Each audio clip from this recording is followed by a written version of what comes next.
हरि ओम। गुरु ब्रह्मा गुरु विष्णु गुरुदेवो महेश्वरा गुरु साक्षात् परब्रह्म तस्मै श्री गुरुवे नमः। आम आदो देवकी देव गर्भजननम गोपी गृहवर्धनम मायापूतन जीवतापहरणम गोवर्धनो धारणम कंस छेदन कौरवादिहननम कुंती सुता पालनम एतत् श्रीमद्भागवतं पुराणकथितं श्रीकृष्णलीलामृतं निगमकल्पतरोर्गलितं फलं शुकमुखाद्रव अमृतसंयुतं पिबत भागवतं रसमालया मोहरहो रसिका भूरि भावका। भगवान श्री कृष्णचंद्र नारायण जी के चरण कमलों में नतमस्तक होकर के, अपने पितृ देवताओं के चरण कमलों में नतमस्तक होकर के और गुरु श्री वेद व्यास जी, गुरु श्री माधवासम जी, गुरु श्री आदि गुरु शंकराचार्य जी, गुरु श्री नारद जी, गुरु श्री सुखदेव जी, गुरु श्री सुत जी के चरण कमलों में नतमस्तक होकर के मैं ये श्रीमद् भागवत महापुराण के 10वें स्कंद का 87वां अध्याय पढ़ने जा रहा हूँ। आज का मुख्य विवेचन है वेद स्तुति। परीक्षितोवाच ब्रह्मन् निर्देश निर्गुणे गुणवृत्तया कथं चरन्ते श्रुतया साक्षात् सतः परे।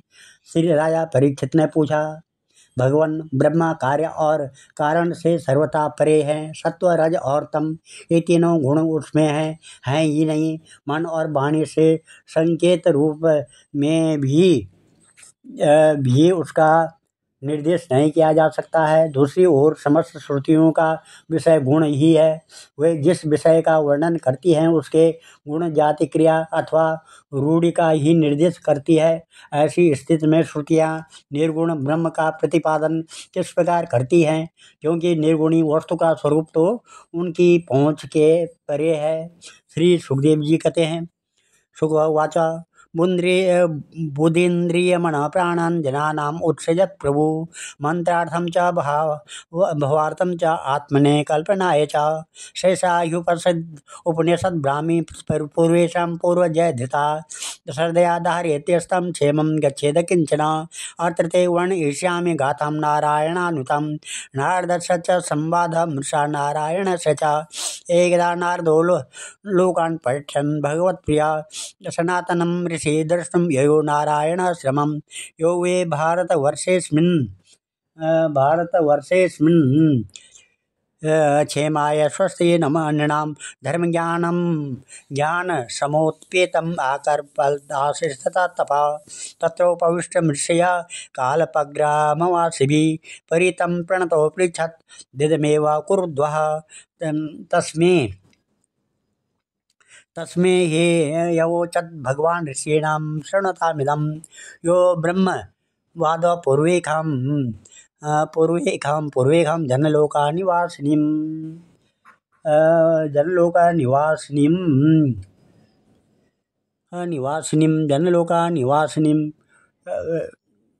श्री सुखदेव जी कहते हैं, परीक्षित, भगवान सर्वशक्तिमान और गुणों के निधान हैं। श्रुतियाँ स्पष्टता सगुण का ही निरूपण करती है, परंतु विचार करने पर उनका तात्पर्य निर्गुण ही निकलता है। विचार करने के लिए ही भगवान ने जीवों के लिए बुद्धि, इंद्रिय, मन और प्राणों की सृष्टि की है। इनके द्वारा वे स्वेच्छा से अर्थ, काम, धर्म अथवा मोक्ष का अर्जन कर सकते हैं। प्राणों के द्वारा जीवन धारण, श्रवण आदि, इंद्रियों के द्वारा महावाक्य आदि का श्रवण, मन के द्वारा मनन और बुद्धि के द्वारा निश्चय करने पर श्रुतियों की तात्पर्य निर्गुण स्वरूप का साक्षात्कार हो जा सकता है। इसलिए श्रुतियाँ सगुण का प्रतिपादन करने पर भी वस्तु तो निर्गुण परक हैं।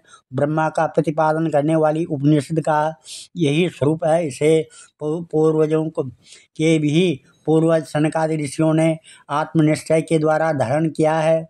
जो भी मनुष्य इससे श्रद्धापूर्वक धारण करता है, वह बंधन के कारण समस्त उपाधियों अनात्म भावों से मुक्त होकर अपने परम कल्याण स्वरूप परमात्मा को प्राप्त हो जाता है। इस विषय में मैं तुम्हें एक गाथा सुनाता हूँ। उस गाथा के साथ स्वयं भगवान नारायण का संबंध है। वह गाथा देवर्षि नारद और ऋषि श्रेष्ठ नारायण का संवाद ही है।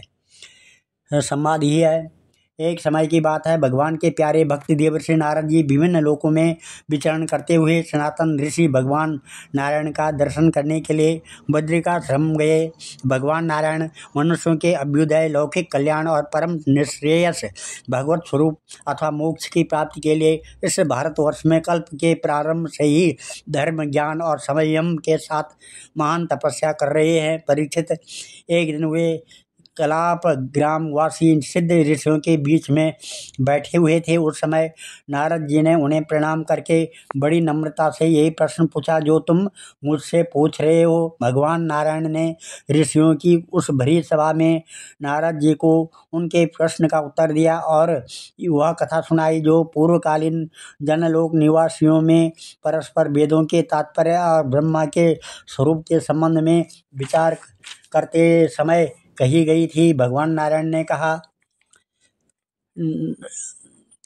स्वयंभुव ब्रह्मसत्रम जनलोके भवत्पुरा तत्र स्थानं मानसानां मुनीनां मूर्धरेतसां श्वेतद्वीपं गतवते त्वयि द्रष्टुं तमीश्वरं ब्रह्मवादासु संवृतं श्रुतयो यत् सेरते तत्र हायमभूत प्रशस्तं मां यमनुपृच्छसि तुल्यश्रुत तपशीला तुल्यश्री यास्मि मध्यमा अभिचक्रो प्रवचनम एकम शुश्रूषोपरिः।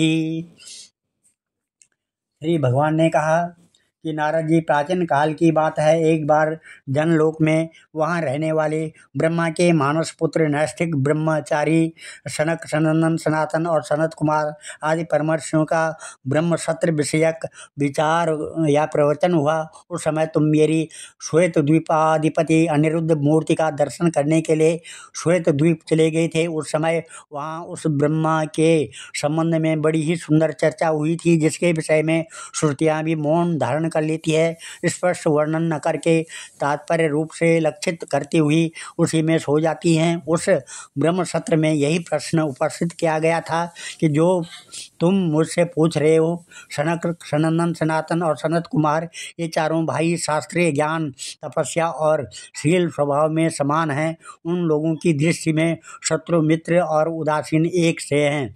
फिर भी उन्होंने अपने से सनंदन को तो वक्ता बना लिया और शेष भाई सुनने के लिए के इच्छुक बनकर बैठ गए। सनंदन जी ने कहा, स्वसृष्टमिदमापीय शयानं सशक्तिभिः तदन्ते बोधयाञ्चक्रो तुल्लिङ्गे श्रुतया परं यथा शयानं सम्राजं बन्दिनस्तात्पराक्रमे प्रत्योषे भेत्य सुश्लोकैर्बोधयन्त्यानुजीवना। श्री सनंदन जी ने कहा, जिस प्रकार प्रातःकाल होने पर उसके पास आते हैं और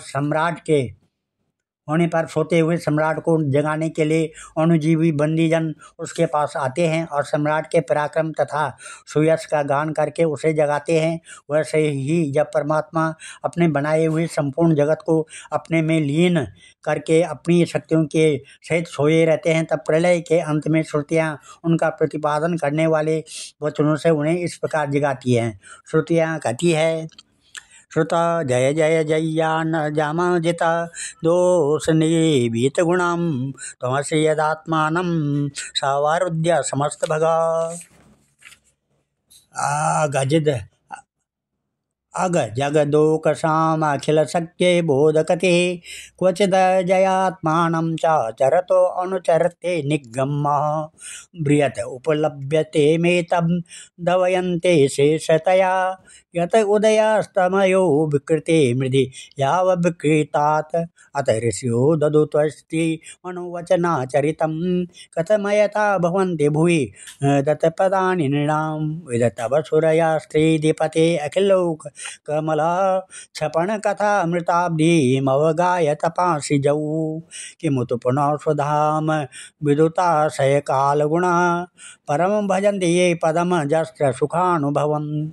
द्वितय इव स्वसन्त्या सुभृतो यदि तेनुविदा महदहमादयो अन्नमसृजन यदनुग्रहता पुरुषविदोऽन्वयतो चरमो नमयाधिसूया सदसत परं त्वमथ यद्वेष्वशेषमृतम् उदरमुपासते च ऋषिवर्त्मनुकोर्पदिशं परिसरपद्धतिय हृदयमारुणयोदरं तत उद्गादनन्त तव धाम शिरपरं पुनर्ययत्समेत न पतन्ति कृतान्तसुमुखे स्वकृतिविचित्रयोनिषु विसन्निव हेतुतया तरतम तस्य काश्चन लवता स्वकृतानुकृति अथ वितथा स्वमूष्वावितथं तव धाम समं विरजधियो न्वयन्ते विपि पठन् एकरसं सुकृत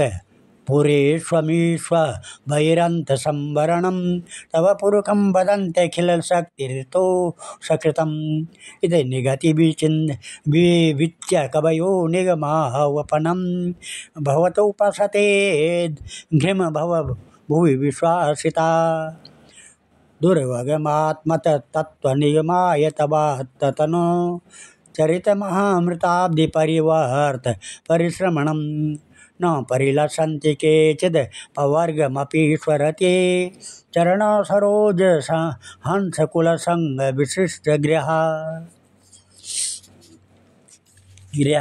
श्रुतियाँ कहती हैं अजित आप ही सर्वश्रेष्ठ हो, आप पर ही कोई विजय नहीं प्राप्त कर सकता। आपकी जय हो प्रभु। आप स्वभाव से ही समस्त ऐश्वर्यों से पूर्ण हैं, इसलिए चराचर प्राणियों को फंसाने वाली माया का नाश कर दीजिए प्रभु। इस गुणमयी माया ने दोष के लिए जीवों के आनंदादिमय सहज स्वरूप का आच्छादन करके उन्हें बंधन में डालने के लिए ही सत्वादि गुणों को ग्रहण किया है। जगत में जितनी भी साधना ज्ञान क्रिया आदि शक्तियाँ हैं उन सबको जगाने वाले आप ही हैं, इसलिए आपके मिटाए बिना यह माया मिट नहीं सकती है। इस विषय में यदि प्रमाण पूछा जाए तो आपके श्वास भूता श्रुतियाँ ही हम ही प्रमाण हैं। यद्यपि हम आपका स्वरूपतः वर्णन करने में असमर्थ हैं, परंतु अब कभी आप माया के द्वारा जगत की सृष्टि करके सगुण हो जाते हैं या उसको निषेध करके स्वरूप स्थिति की लीला करते अथवा अपना सच्चिदानंद स्वरूप श्री विग्रह प्रकट करके क्रीड़ा करते हैं, तभी हम यत्किंचित आपका वर्णन करने में सामर्थ्य होती हैं। इसमें संदेह नहीं कि हमारे द्वारा इंद्र वरुण आदि देवताओं का भी वर्णन किया जाता है, परंतु हमारे श्रुतियों के सारे मंत्र अथवा सभी मंत्र दृष्टा ऋषि प्रतीत होने वाली इस संपूर्ण जगत को ब्रह्म स्वरूप ही अनुभव करते हैं, क्योंकि जिस समय यह सारा जगत नहीं रहता उस समय भी आप बचे रहते हैं। जैसे घट शराब मिट्टी का प्याला कसोरा आदि सभी विकार मिट्टी से ही उत्पन्न और उसी में लीन हो जाते हैं, उसी प्रकार संपूर्ण जगत की उत्पत्ति और प्रलय आप में ही लीन हो जाते हैं। तब क्या आप पृथ्वी के समान विकारी हैं? नहीं, आप तो एक रस निर्विकार हैं, इसलिए इसी से तो यह जगत आप में उत्पन्न नहीं प्रतीत होते हैं। इसलिए जैसे घट शराब आदि का वर्णन भी मिट्टी का ही वर्णन है, वैसे ही इंद्र वरुण आदि देवताओं का वर्णन भी आपका ही वर्णन है। यही कारण है कि विचारशील ऋषि मन से जो कुछ सोचा जाता है, वाणी से जो कुछ कहा जाता है, उसे आप में ही स्थित आपका ही स्वरूप देखते हैं। मनुष्य अपना पैर चाहे कहीं भी रखें, ईंट पत्थर या काठ पर, होगा वही पृथ्वी पर ही, क्योंकि वे सब पृथ्वी स्वरूप ही हैं। इसलिए हम चाहे जिस नाम जिस स्वरूप का वर्णन करें वह आपका ही नाम आपका ही रूप है। भगवान लोग सत्व रज तम इन तीन गुणों को की माया से बने हुए अच्छे बुरे भावों का या अच्छी बुरी क्रियाओं में उलझ जाते हैं, परंतु आप तो उस माया नटी के स्वामी उसको नचाने वाले हैं। इसलिए विचारशील पुरुष आपकी लीला कथा के अमृत सागर में गोती लगाते रहते हैं और इस प्रकार अपने सारे पाप ताप को धो बहा देते हैं। क्यों न हो आपकी लीला कथा सभी जीवों के माया मल को नष्ट करने वाली है। जो है पुरुषोत्तम, जिन महापुरुषों ने आत्मज्ञान के द्वारा अंतःकरण के राग द्वेष आदि और शरीर के काल कृत जरा मरण आदि दोष मिटा दिए हैं और निरंतर आपके उस स्वरूप की अनुभूति में मग्न हो रहते हैं और अखंड आनंद स्वरूप हैं। उन्होंने अपने पाप तापों को सदा के लिए शांत भस्म कर दिया है। इसके विषय में तो कहना ही क्या है। भगवान प्राणधारियों के जीवन की सफलता इसी में है कि वे आपका भजन सेवन करें, आपकी आज्ञा का पालन करें। यदि वे ऐसा नहीं करते तो उनका जीवन व्यर्थ है और उनके शरीर में श्वास का चलना ठीक वैसा ही जैसा लोहार की धोखनी में हवा का आना जाना। महत्त्व, अहंकार आदि ने आपके अनुग्रह से आपके उनमें प्रवेश करने पर ही इस ब्रह्मांड की सृष्टि की है। अन्नमय, प्राणमय, मनोमय, ज्ञानमय और आनंदमय इस पांचों कोशों में पुरुष रूप में रहने वाले, उनमें मैं की स्फूर्ति करने वाले भी आप ही हैं। आपके ही अस्तित्व से उन कोशों के अस्तित्व का अनुभव होता है। उनके न रहने पर भी अंतिम अवधि रूप से आप विराजमान रहते हैं। इस प्रकार सब में अन्वित, सबकी अवधि होने पर भी आप असंग ही हैं, क्योंकि वास्तव में जो कुछ वृत्तियों के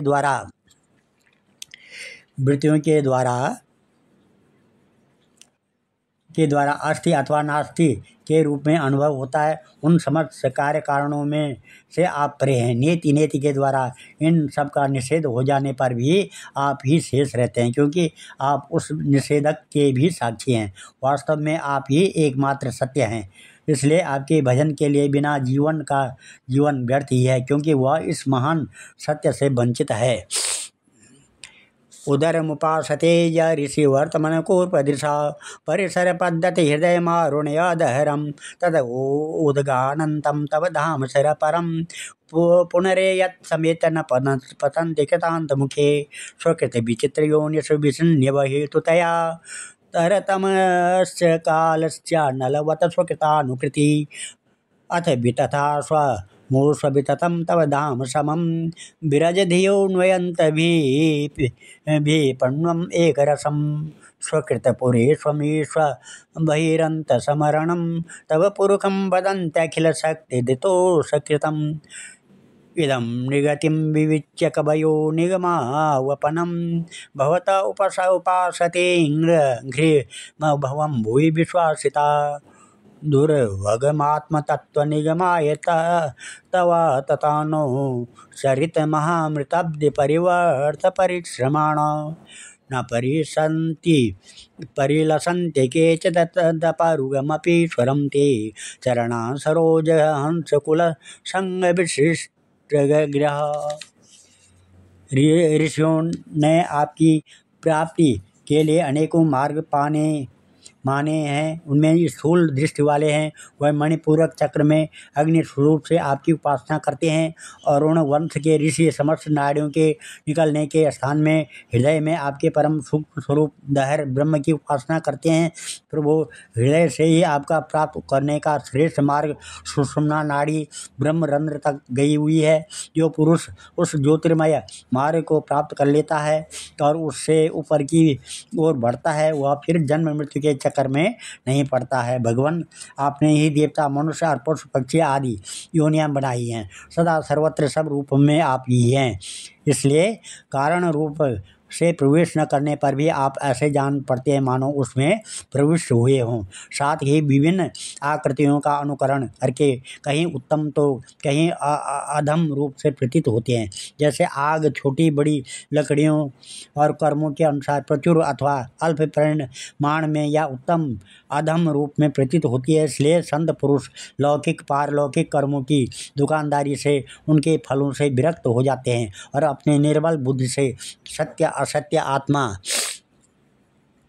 अनात्मा को पहचान कर जगत के झूठे रूपों में नहीं फंसते हैं। आपके सर्वत्र एक रस समभाव से स्थित सत्य स्वरूप का साक्षात्कार करते हैं। प्रभु, जीव जिन शरीरों में रहता है वे उसके कर्म के द्वारा निर्मित होते हैं। वास्तव में उन शरीरों के कार्य कारण रूप आवरणों से वह रहित है, क्योंकि वस्तु तो उन आवरणों की सत्ता ही नहीं है। तत्वज्ञानी पुरुष ऐसा कहते हैं कि समस्त शक्तियों को धारण करने वाले आपका ही वह स्वरूप है। स्वरूप होने के कारण अंश न होने पर भी उसे अंश कहते हैं और निर्मित न होने पर भी निर्मित कहते हैं। इसी से बुद्धिमान पुरुष जीव के वास्तविक स्वरूप पर विचार करके परम विश्वास के साथ आपके चरण कमलों की उपासना करते हैं, क्योंकि आपके चरण ही समस्त वैदिक कर्मों के समर्पण स्थान और मोक्ष का स्वरूप है। भगवान परमात्मा तत्व का ज्ञान प्राप्त करना अत्यंत कठिन है। उसी का ज्ञान कराने के लिए आप विविध प्रकार के अवतार ग्रहण करते हैं और उनके द्वारा ऐसी लीला करते हैं जो अमृत के महासागर से भी मधुर और मादक होती है। जो लोग उसका सेवन करते हैं उनकी सारी थकावट दूर हो जाती है, वे परमानंद में मग्न हो जाते हैं। कुछ प्रेमी भक्त तो ऐसे होते हैं जो आपकी लीला कथाओं को छोड़कर मोक्ष की भी अभिलाषा नहीं करते। स्वर्ग आदि की तो बात ही क्या है, वे आपके चरण कमलों के प्रेमी परमहंसों के सत्संग में जहाँ आपकी कथा होती है इतना सुख मानते हैं कि उसके लिए इस जीवन में प्राप्त अपनी घर गृहस्थी भी परित्याग कर देते हैं।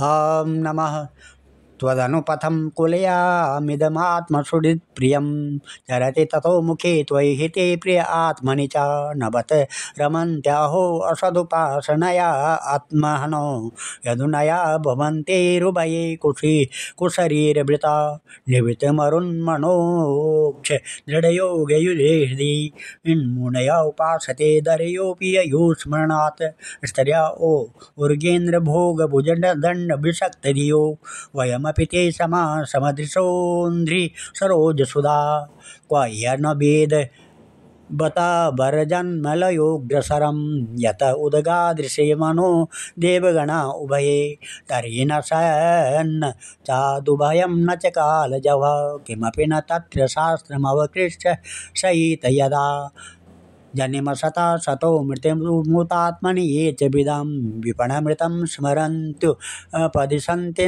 न आरोपिते त्रिगुणमयपुरामेनितविदा यदबोधकृता त्वयि न ततः परत्र स भवेद् वबोधरसे सदिव मनस्त्रिवृत्तये विवात्य सदा मनुजात् सदभिमृशन्त्यशेषमिदमात्मतया आत्मविदः नहि विकृतं त्वयन्ति कनकस्य तदात्मया स्वकृतमनुप्रविष्टमिदमात्म तया वसितं तव परिते चरन्ति किल सत्त्वनिकेतयः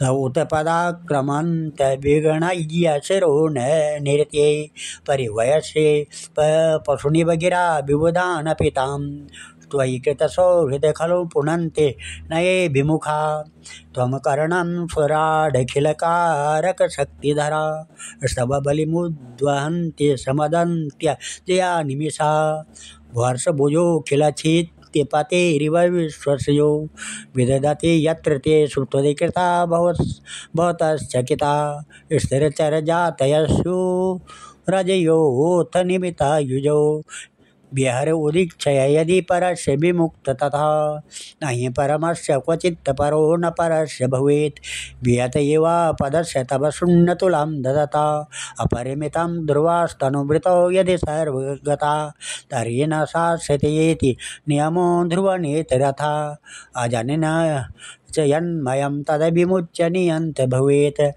सममनुजानतं यदमतं पदमतदृष्टतयः न घटत उद्भव प्रकृति पुरुषयोर्जयो रुभययुजा भवन्त्य सुभृतो जलबुद्धवत् त्वयि त इमे ततो विविधनाम गुणे परमे सरिता युवार्णवे मधुनि लिलुरसे सरसा निश्रुतव मयया भ्रममसि स्वगतविषं त्वयि सुधियौ भवेदद्यते भावमनुप्रभवं कथमनुवर्तता भवभय तव यद भ्रुकुटी सृजति मुहस्त्रिणेमिर भवत्शरणेषु भयम् शरणेषु भयम्। प्रभु, यह शरीर आपकी सेवा का साधन होकर जब आपके पथ का अनुरागी हो जाता है तब आत्मा हितैषी सुविधा और प्रिय व्यक्ति के समान आचरण करता है। आप जीव के सच्चे हितैषी प्रियतम और आत्मा ही हैं और सदा सर्वदा जीव के अपनाने के लिए तैयार भी रहते हैं। इतनी सुगमता होने पर तथा अनुकूल मानव शरीर को पाकर भी लोग शक्य भाव आदि के द्वारा आपकी उपासना नहीं करते हैं, आप में नहीं रमते, बल्कि इस विनाशी और असत शरीर तथा उसके संबंधियों में ही रम जाते हैं, उन्हीं की उपासना करने लगते हैं और इस प्रकार अपने आत्मा का हनन करते हैं, उसे अधोगति में पहुंचाते हैं। भला यह कितने कष्ट की बात है। इसका फल यह होता है कि उनकी सारी वृत्तियाँ, सारी वासनाएं शरीर आदि में ही लग जाती हैं और फिर उनके अनुसार उनका पशु पक्षी आदि के न जाने कितने बुरे बुरे शरीर ग्रहण करने पड़ते हैं और इस प्रकार अत्यंत भयावह जन्म मृत्यु रूप संसार में भटकना पड़ता है। पर वो बड़े बड़े विचारशील योगी यति अपने प्राण, मन और इंद्रियों को बस में करके दृढ़ योगाभ्यास के द्वारा हृदय में आपकी उपासना करते हैं। परंतु आश्चर्य की बात है यह कि उन्हें जिस पद की प्राप्ति होती है उसी की प्राप्ति उन शत्रुओं को भी हो जाती है जो आपस में आपसे बैर भाव रखते हैं, क्योंकि स्मरण तो वे भी करते हैं। कहाँ तक कहें भगवान, वे स्त्रियां जो अज्ञानवश आपको परिच्छिन्न मानती हैं और आपकी शेष नाग के समान मोटी लंबी और सुकुमार भुजाओं के प्रति कामना भाव से आसक्त रहती है। जिस परम पद को प्राप्त करती है वह पद हम श्रुतियों को भी प्राप्त होता है। यद्यपि हम आपको सदा सर्वदा एक रस अनुभव करती हैं और आपके चरणार बिंद का मकरंद पान करती रहती हैं। क्यों न हो, आप समदर्शी जो हैं, आपकी दृष्टि में उपासक के परिच्छिन्न या अपरिच्छिन्न भाव में कोई अंतर नहीं है। भगवान, आप अनादि और अनंत हैं। जिसका जन्म मृत्यु काल से सीमित है वह भला आपको कैसे जान सकता है। स्वयं ब्रह्मा जी, निवृत्त परायण सनकादि तथा प्रवृत्त परायण मरीचि आदि भी बहुत पीछे आपसे ही उत्पन्न हुए हैं। जिस समय आप सबको समेट कर सो जाते हैं उस समय ऐसा कोई साधन नहीं रह जाता जिससे उनके साथ ही सोया हुआ जीव आपको जान सके, क्योंकि उस समय न तो आकाश आदि स्थूल जगत रहता है और न तो महतत्व आदि सूक्ष्म जगत। इन दोनों से बने हुए शरीर और उनके निमित्त क्षण मुहूर्त आदि काल के अंग भी नहीं रहते हैं। उस समय कुछ भी नहीं रहता, यहाँ तक कि शास्त्र की भी आप में ही समा जाते हैं।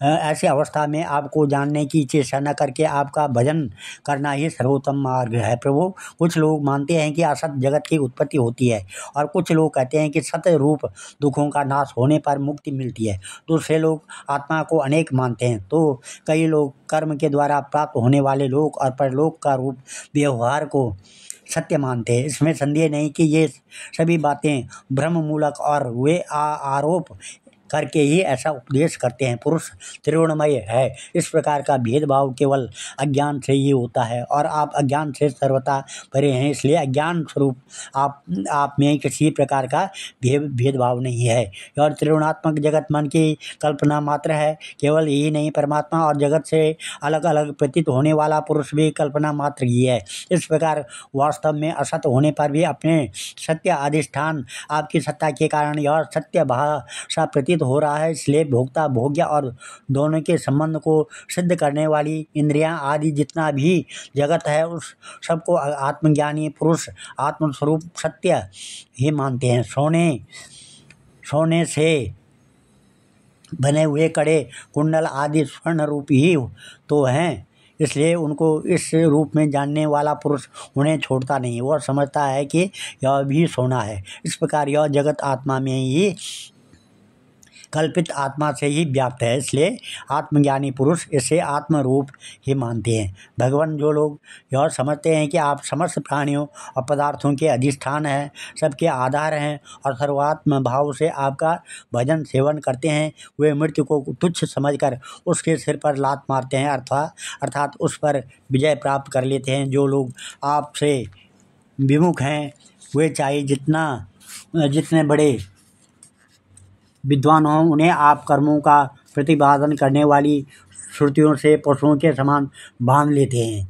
इसके विपरीत जिन्होंने आपके साथ प्रेम का संबंध जोड़ रखा है वे न केवल अपने को बल्कि दूसरों को भी पवित्र कर देते हैं, जगत के बंधन से छुड़ा देते हैं। ऐसा सौभाग्य भला आपसे विमुख लोगों को कैसे प्राप्त हो सकता है। प्रभु, आप मन बुद्धि और इंद्रिय आदि कारणों से चिंतन कर्म आदि के साधनों से सर्वथा रहित हैं, फिर भी आप समस्त अंतःकरण और ब्रह्म बाह्य कारणों की शक्तियों से सदा सर्वदा संपन्न हैं। आप स्वतः सिद्ध ज्ञानवान स्वयं प्रकाश हैं, अतः कोई काम करने के लिए आपको इंद्रियों की आवश्यकता नहीं है। जैसे छोटे छोटे राजा अपनी अपनी प्रजा से कर लेकर स्वयं अपने सम्राट को कर देते हैं, वैसे ही मनुष्यों के पूज्य देवता और देवताओं के पूज्य ब्रह्मा आदि भी अपने अधिकृत प्राणियों से पूजा स्वीकार करते हैं और माया के अधीन होकर आपकी पूजा करते रहते हैं। वे इस प्रकार आपकी पूजा करते हैं कि आपने जहाँ जो कर्म करने के लिए उन्हें नियुक्त कर दिया है, वे आपसे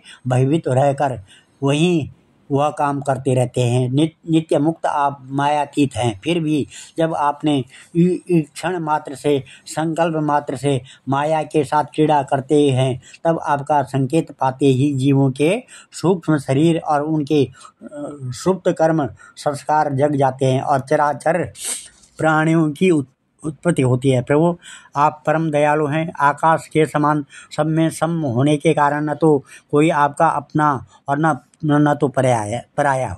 वास्तव में तो आपके स्वरूप में मन और वाणी की गति ये नहीं है। आप में कार्य कारण रूप प्रपंच का अभाव होने से बाह्य दृष्टि से आप शून्य के समान ही जान पड़ते हैं, परंतु उस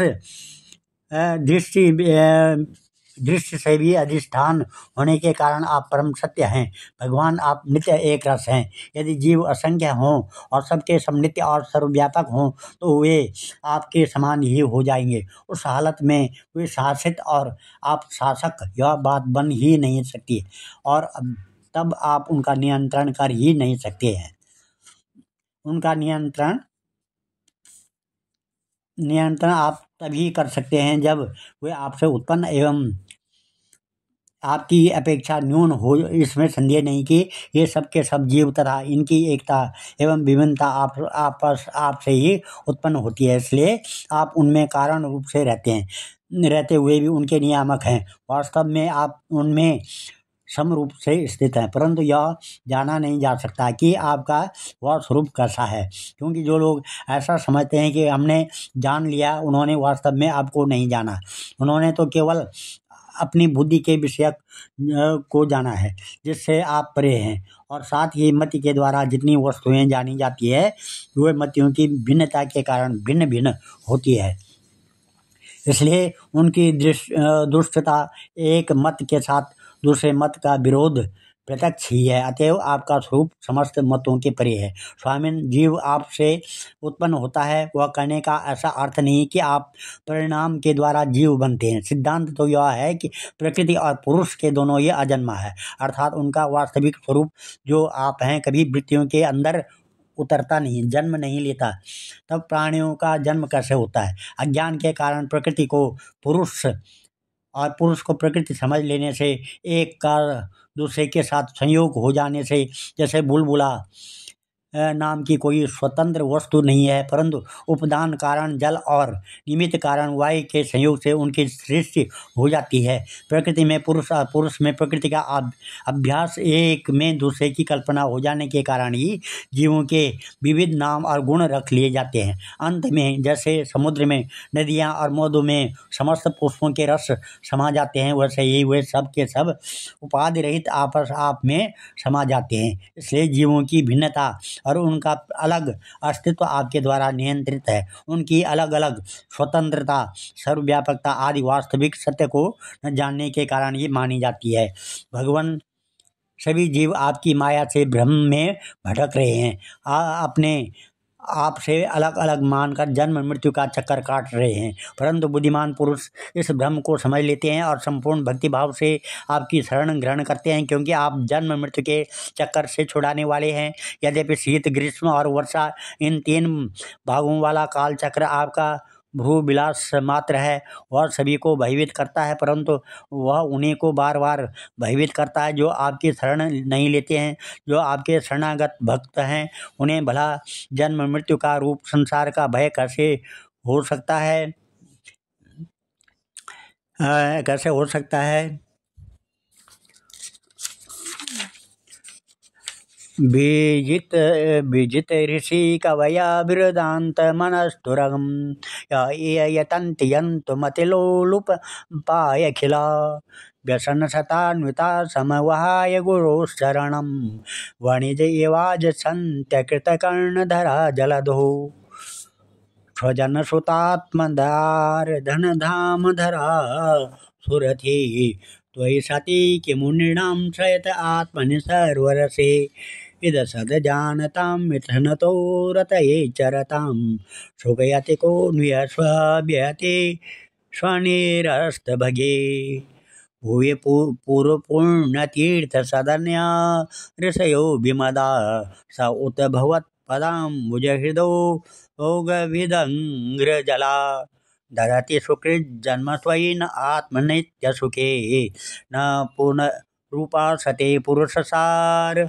हरवसतान् शतयुदुत्थितं सदितचेननु तर्कहतं व्यभिचरति क्वच मृषा न तथो भययुका व्यवहृतये विकल्पविषितान्ध परम्परया भ्रमयति भारतीयता उर्वृति विरुक्तजडान् न यदिदमग्न आस न भविष्यदतो निधना धनोमि तन्मन्तरा त्वयि विवाति मृषकरसे अत उपमीयते द्रविणजाति विकल्पपथे वितथ मनो विलासमृतमित्यवयन्तबुधा स यदजया त्वया मनुषी सयितगुणास्सजुखं भजते स्वरूपतं तदनु मृत्युमपेत भग तमुत जहासतां हरिव त्वच्चमात भगो महर्षि महीयसेष्ट गुणते परमेय भग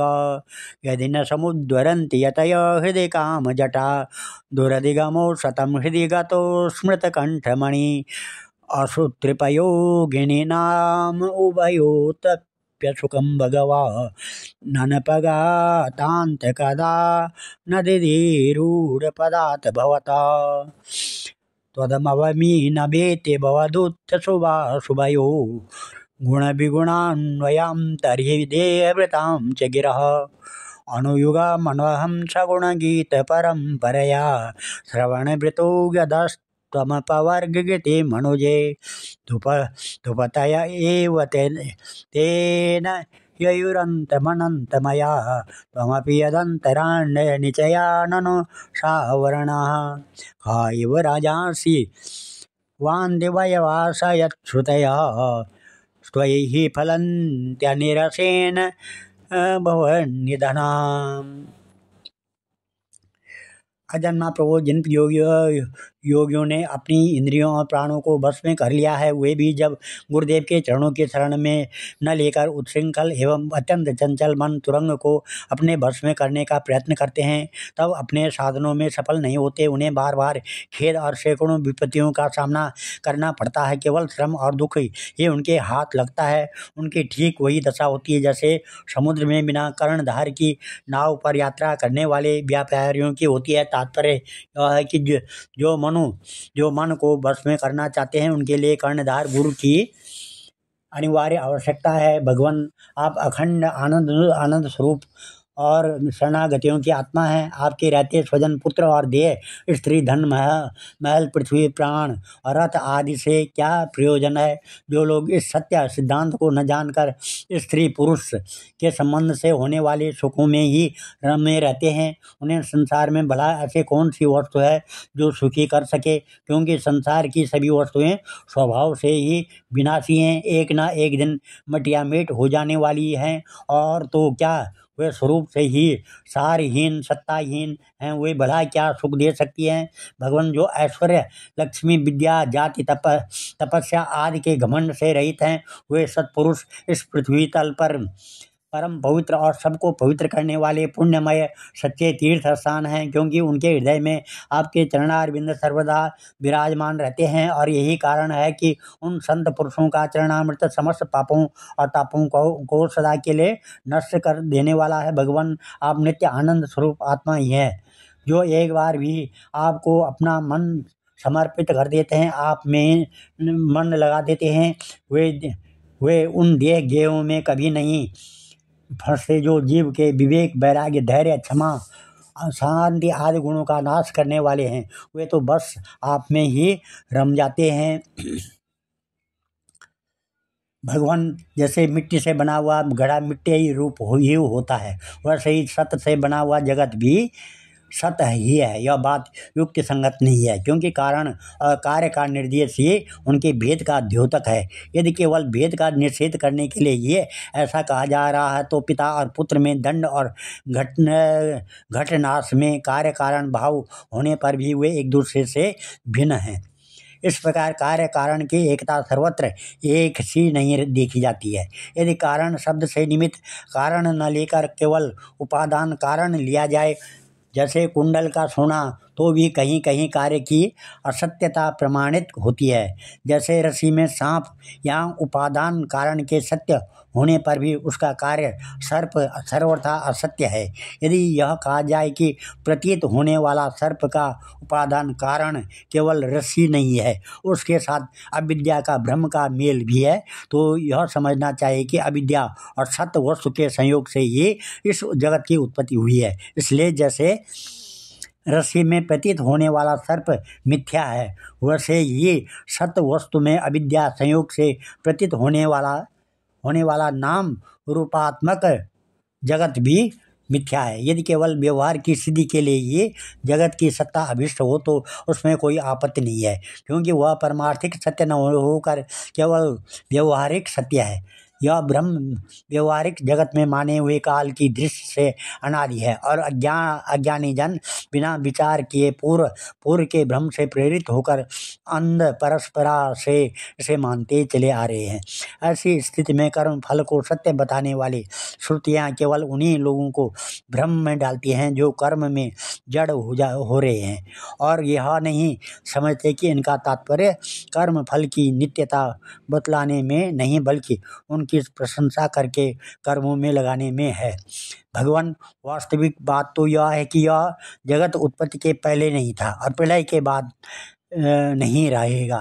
इससे यह सिद्ध होता है कि यह बीच में भी एक रस परमात्मा में मिथ्या ही प्रतीत हो रहा है। इसी से हम श्रुतियाँ इस जगत का वर्णन ऐसी उपमा देकर करती हैं कि जैसे मिट्टी में घड़ा, लोहे में शस्त्र और सोने में कुंडल आदि नाम मात्र वास्तव में मिट्टी, लोहा और सोना ये है, वैसे ही परमात्मा में वर्णित जगत नाम मात्र और सर्वथा मिथ्या और मन की कल्पना। इसे ना समझ मूर्ख ही सत्य मानते हैं। भगवान, जब जीव माया से मोहित होकर अविद्या को अपना लेता है, उस समय उसके स्वरूप भूत आनंदादि गुण ढक जाते हैं। वह गुण जन्य वृत्तियों, इंद्रियों और देहों में फंस जाता है तथा उन्हीं को अपना आपा मानकर उन्हीं की सेवा करने लगता है। अब उनकी जन्म मृत्यु में अपना मृत्यु जन्म मृत्यु मानकर उनके चक्कर में पड़ जाता है। परंतु प्रभु, जैसे सांप अपने केंचुले से कोई संबंध नहीं रखता, उसे छोड़ देता है, वैसे ही आप माया अविद्या कोई संबंध नहीं रखते हैं, उसे सदा सर्वदा छोड़े रहते हैं। इसी से आपके संपूर्ण ऐश्वर्य सदा सर्वदा आपके साथ रहते हैं। अणिमा आदि अष्ट सिद्धियों से युक्त परम ऐश्वर्य में आपकी स्थिति है। इसी से आपका ऐश्वर्य, धर्म, यश भी, ज्ञान और वैराग्य अपरिमित अनंत है। वह देश, काल और वस्तुओं की सीमा से आबद्ध नहीं है। भगवान, यदि मनुष्य योगी यति होकर भी अपने हृदय की विषय वासनाओं को उखाड़ नहीं फेंकते, तो उन असाधकों के लिए आप हृदय में रहने पर भी वैसे ही दुर्लभ हैं जैसे कोई अपने गले में मणि पहने हुए हो, परंतु उसकी याद न रहने पर उसे ढूंढता फिर इधर उधर। जो साधक अपनी इंद्रियों को तृप्त करने में ही लगे रहते हैं, विषयों से विरक्त नहीं होते हैं, उन्हीं जीवन के बाद भी दुख ही दुख भोगना पड़ता है, क्योंकि वे साधक नहीं हैं, दम्भी है। एक तो अभी उन्हें मृत्यु से छुटकारा नहीं मिला है, लोगों को रिझाने, धन कमाने आदि के क्लेश उठाने पड़ रहे हैं, और दूसरे आपका स्वरूप न जानने के कारण अपने धर्म कर्म का उल्लंघन करने से परलोक में नरक आदि प्राप्त होने का भय भी बना ही रहता है। भगवान, आपके वास्तविक स्वरूप को जानने वाला पुरुष आपके दिए हुए पुण्य और पाप कर्मों के फल, सुख एवं दुखों को नहीं जानता, नहीं भोगता। वह भोग्य और भोक्तापन के भाव से ऊपर उठ जाता है। उस समय विधि निषेध प्रतिपादक शास्त्र भी उसे निवृत्त हो जाते हैं, क्योंकि वे देह अभिमानियों के लिए ही उनकी ओर तो उसका ध्यान ही नहीं जाता। जिसे आपके स्वरूप का ज्ञान नहीं हुआ है, वह भी यदि प्रतिदिन आपकी प्रत्येक युग में की हुई लीलाओं का गुणों का गान सुनकर उनके द्वारा आपको अपने हृदय में बैठा लेता है, तो अनंत अचिंत्य दिव्य गुणों के निवास प्रभु आपका वह प्रेमी भक्त भी पाप पुण्य के फल, सुख दुखों और विधि निषेधों से अतीत हो जाता है, क्योंकि आप ही उनकी मोक्ष स्वरूप गति है। परंतु इन ज्ञानी और प्रेमियों को छोड़कर और सभी शास्त्र बंधनों में ही तथा वे उसका उल्लंघन करने पर दुर्गति को प्राप्त होते हैं। भगवान स्वर्गादि लोकों के अधिपति इंद्र ब्रह्मा प्रभृति भी आपका पार न पा सके। और आश्चर्य की बात है तो यह कि आप भी उसे नहीं जानते, क्योंकि जब अंत है ही नहीं तब कोई जानेगा कैसे। प्रभु, जैसे आकाश में हवा से धूल के नन्हे कण उड़ते रहते हैं, वैसे ही आप में काल के वेग से अपने से उत्तरोत्तर 10 गुने 7 आवरणों के सहित असंख्य ब्रह्मांड एक साथ ही घूमते रहते हैं। तब भला आपकी सीमा कैसे मिले? हम श्रुतियाँ भी आपके स्वरूप का साक्षात वर्णन नहीं कर सकती हैं। आपके अतिरिक्त वस्तुओं का निषेध करते करते अंत में अपना भी निषेध कर देती हैं और आप में ही अपनी सत्ता खोकर सफल हो जाती हैं। भगवान नारायण ने कहा, इत्येदं ब्राह्मणपुत्र आश्रित्यात्मानुशासनं शनन्दं वार्तानर्त्यो सिद्धा ज्ञात्वा आत्मनो गतिम् इत्येषेषसमाप्राय पुराणोपनिषदृश समुद्धृता पूर्वजातेर्व्योम याने महात्मभिः त्वं चेतद्ब्रह्मदायादाश्रद्धया आत्मानुशासनं शासनं दारेश्वरं कामं कामानं वर्जनं नृणाम्। भगवान नारायण ने कहा, देवर्षि, इस प्रकार शनकादि ऋषियों ने आत्मा और ब्रह्म की एकता बतलाने वाले उपदेश सुनकर आत्मस्वरूप को जाना और नित्य सिद्ध होने पर भी इस उपदेश से कृतकृत्य से होकर उन लोगों ने षण्णन की पूजा की। नारद शनकादि ऋषि सृष्टि के आरंभ में उत्पन्न हुए थे, अतएव वे सबके पूर्वज हैं। उन आकाशगामी महात्माओं ने इस प्रकार समस्त वेद पुराण और उपनिषदों का रस निचोड़ लिया है। यह सबका सार सर्वस्व है। देवर्षि, तुम भी उन्हीं के समान ब्रह्मा के मानस पुत्र हो, उनकी ज्ञान संपत्ति के उत्तराधिकारी हो। तुम भी श्रद्धा के साथ इस ब्रह्मात्म विद्या को धारण करो और स्वच्छंद भाव से पृथ्वी में विचरण करो। यह विद्या मनुष्यों की समस्त वासनाओं को भस्म कर देने वाली है। श्री सुखदेव जी कहते हैं, एवं स ऋषिगणाधिष्ठा गृहीत्वा श्रद्धयात्मवान् पूर्णश्रुतसरो धरो राजन्नाः वीरवतो मुनि। इस प्रकार से सुखदेव जी कहते हैं, परीक्षित, देवर्षि नारद ने बड़े संयमी, ज्ञानी, पूर्ण काम और नैष्ठिक ब्रह्मचारी हैं। वे जो कुछ सुनते हैं उन्हें उसकी धारणा हो जाती है। भगवान नारायण ने उन्हें जब इस प्रकार उपदेश किया तब उन्होंने बड़ी श्रद्धा से उसे ग्रहण किया और उनसे यह कहा। देवर्षि नारद ने कहा, नमस्तस्मै भगवते कृष्णाय मलकीर्ते यो धत्ते सर्वभूतानां भवा यो सती कला इत्याद्या ऋषिमानम्य तत्श्रेयस महात्मना ततो गादाश्रमं साक्षात् पितुर्द्वैपायनस्य च समाजितो भगवता कृतासन परिग्रह तस्मै तद्वर्णयामास नारायण मुखाश्रुतम् इत्येदं वर्णितं राजन् यन्ना प्रश्नकृतस्त्वया यथा ब्राह्मण निर्देशे निर्गुणेऽपि मनस्वरे योऽस्मात्मप्रेक्षक आदिमध्यानिधने यो अव्यक्तजीव